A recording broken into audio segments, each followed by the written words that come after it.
আসসালামু আলাইকুম। তুমি বাংলাদেশি নাকি? আপনি এত রাত্রে বসে রয়েছেন? এই তো ভাইয়া, থাকা জায়গা নাই, আজকে অনেকদিন হয়েছে বাইরে বাইরে ঘুরতেছি। আমি আজকে 3 মাস হয়েছে সৌদি আরবে আসছি।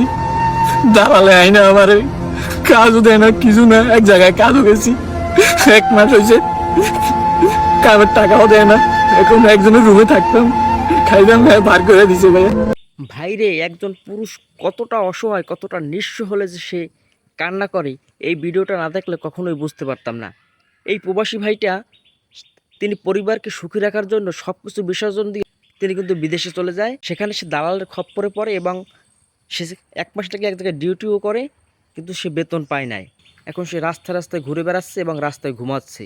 ভিডিওটা সর্বোচ্চ শেয়ার করে দেবেন যাতে সবাই দেখতে পায় এবং ওই প্রবাসী ভাইটার জন্য যাতে একটা চাকরির ব্যবস্থা হয়।